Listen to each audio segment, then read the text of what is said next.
Promote করতে পারে। কারণ মেসি হোক, ফুটবল হোক, ক্রিকেট হোক, হকি হোক, 100 দিনের কাজ হোক, তৃণমূলের হাতে পড়বে আর সর্বনাশ হবে না, এটা তো নতুন কথা। সর্বনাশ হতেই হবে। সেই জন্য সবাইকে বলি যে দোহাই, তৃণমূলকে বেশি জায়গা দিও না বা তৃণমূলের ফাঁদে পড়ো না। কারণ ওরা তো ফুটবলের জন্য করেনি, মেসির জন্য করেনি। মেসি নিয়ে ম্যাসাকার হয়েছে কারণ মেসিকে ব্যবহার করে টাকা রোজগার করতে চেয়েছিল, কারো টাকাকে সাদা করতে চেয়েছিল, লুটের মাল হয়েছিল।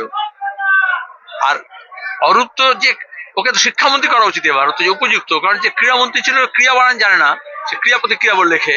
তো আমার মনে হয় মমতা যে ওকে ইলেকশন কমিশনের কাছে তা নয়, ওকে শিক্ষামন্ত্রী করা উচিত। এমনি তো বৃত্ত বসু ভালো কাজ করছে না।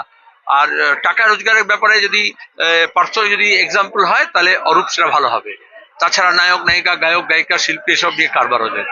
তো এছাড়া আমি বুঝতে চাই, এটা শুধু অরূপের ব্যাপার নয়।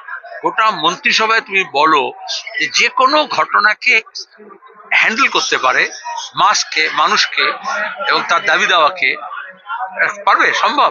সমস্ত ক্রীড়া প্রতিষ্ঠান জেলা থেকে রাজ্যে, অল ইন্ডিয়ায় তৃণমূল বিজেপির সঙ্গে যোগ করে নিয়ে সব তৃণমূল আর বিজেপি ভাগাভাগি করে নিয়েছে। খেলা সর্বনাশ হচ্ছে। ফুটবল শুধু নয়, আজকে কোনো খেলায় বিশ্বে ইন্ডিভিজুয়াল কয়েকটা ছাড়া টিম কোন খেলায় আমাদের বাংলা কটা প্রতিনিধি আছে, কিভাবে আছে, কতজন আছে? মমতা ব্যানার্জি মনে করেন তার ভাই ভাতিজাকে কামানোর সুযোগ করে দেওয়ার জন্য হচ্ছে তোমায় কমিটি রাখতে হবে। সমস্ত স্পোর্টস অর্গানাইজেশন তৃণমূলের মমতা ব্যানার্জির আত্মীয় স্বজনরা দখল করে বসে আছে, ইনক্লুডিং অলিম্পিক অ্যাসোসিয়েশন। আর সেখানে তাদের এরকম অপদার্থ অরূপের মতো লোক লাগে, যাদেরকে সামনে রেখে এই কাজ কারবার চলতে পারে। হয়ে গেল, এটা হয়ে গেছে। অন্য কোনো রাজনীতি খাতে পারে বলো।